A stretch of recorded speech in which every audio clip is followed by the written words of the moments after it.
अध्याय 12 वर्ष की यात्रा। लेखक हैं हरिशंकर परसाई।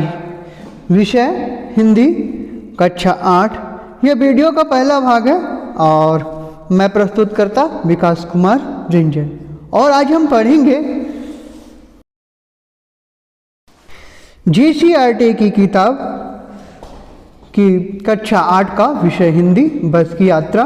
और आइए हम लोग सबसे पहले परिचय लेते हैं लेखक हरिशंकर परसाई से।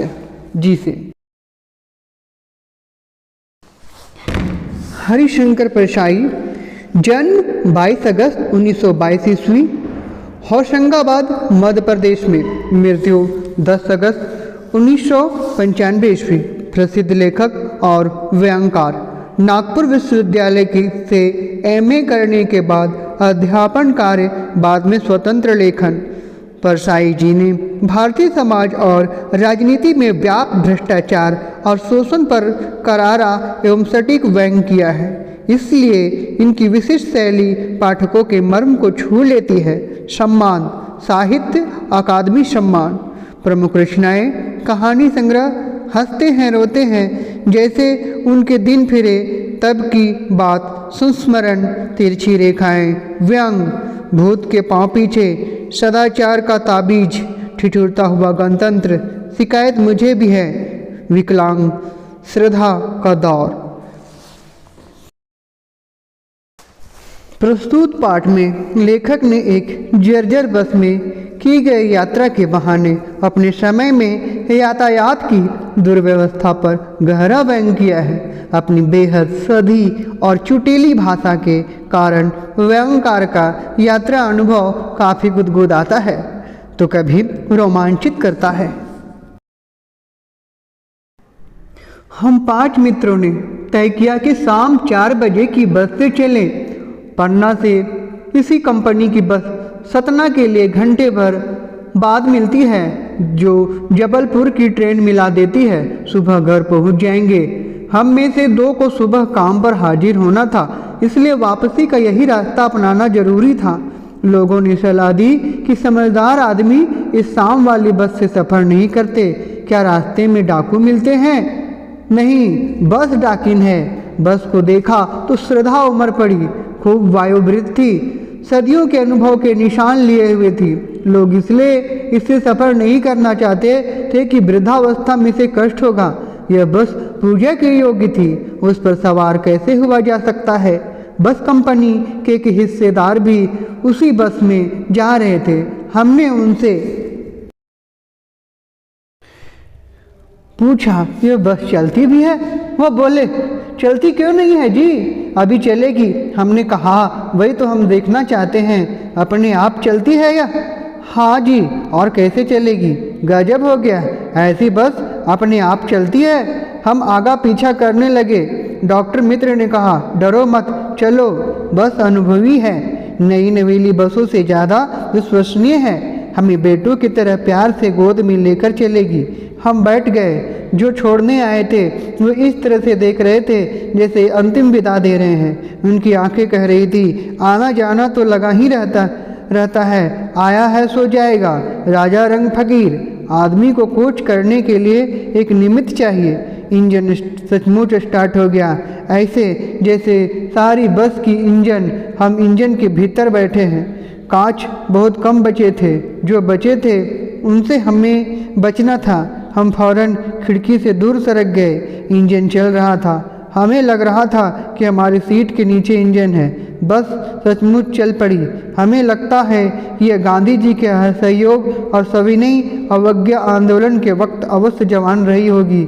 उसे ट्रेनिंग मिल चुकी थी। हर हिस्से दूसरे से असहयोग कर रहे थे। पूरी बस सविनय अवज्ञा आंदोलन के दौर से गुजर रही थी। सीट का बॉडी से असहयोग चल रहा था। तभी कभी लगता सीट बॉडी को छोड़कर आगे निकल गई है, कभी लगता कि सीट को छोड़कर बॉडी आगे भागी जा रही है। 8-10 मील चलने पर सारे भेदभाव मिट गए। यह समझ में नहीं आता था कि सीट पर हम बैठे हैं या सीट हम पर बैठी है। एकाएक बस रुक गई। मालूम हुआ कि पेट्रोल की टंकी में छेद हो गया है। ड्राइवर ने बाल्टी में पेट्रोल निकालकर उसे बगल में रखा और नली डालकर इंजन में भेजने लगा। अब मैं उम्मीद कर रहा था कि थोड़ी देर बाद बस कंपनी के हिस्सेदार इंजन को निकालकर गोद में रख लेंगे और उसे नली से पेट्रोल पिलाएंगे, जैसे माँ बच्चे के मुंह में दूध की शीशी लगाती है। बस की रफ्तार अब 15-20 मील हो गए। मुझे उसकी किसी हिस्से पर भरोसा नहीं था। ब्रेक फेल हो सकता है, स्टीयरिंग टूट सकता है। प्रकृति के दृश्य बहुत लुभावने थे।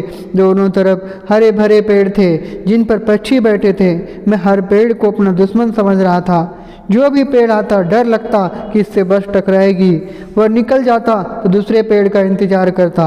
झील दिखती तो सोचता इसमें बस गोता लग जाएगी। एकाएक फिर बस रुकी। ड्राइवर ने तरह तरह की तरकीबें की पर वह चली नहीं। सविनय अवज्ञा आंदोलन शुरू हो गया था।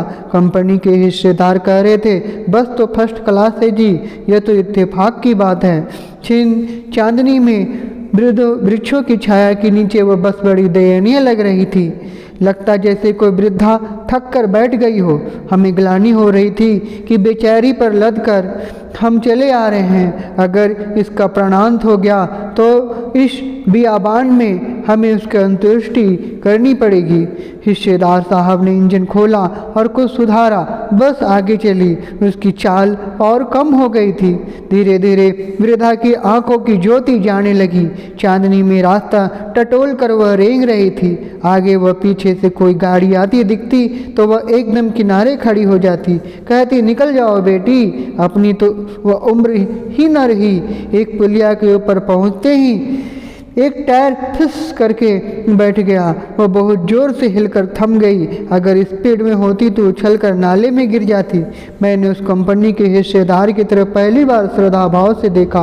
वह टायरों की हालत जानते हैं, फिर भी जान हथेली पर लेकर इसी बस में सफ़र कर रहे हैं। उस सर की ऐसी भावना दुर्लभ है। सोचा इस आदमी के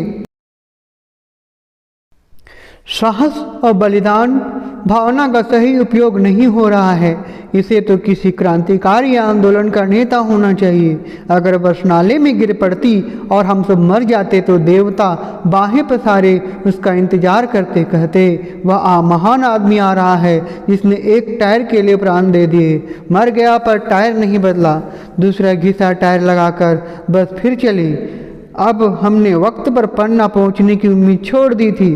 पन्ना कभी भी पहुंचने की उम्मीद छोड़ दी थी। पन्ना क्या कहीं भी पहुंचने की उम्मीद छोड़ दी थी। लगता था जिंदगी इसी बस में गुजारनी है और इससे सीधे उस लोक को प्रयाण कर जाना है। इस पृथ्वी पर उसकी कोई मंजिल नहीं है। हमारी बेताबी तनाव खत्म हो गए। हम बड़े इत्मीनान से घर की तरह बैठ गए। चिंता जाती रही, हंसी मजाक चालू हो गया। ये था व्यंग। और अगले वीडियो में मिलूंगा इसके प्रश्न उत्तर को। आशा होगी कि वीडियो अच्छा लगा। जय हिंद, जय भारत।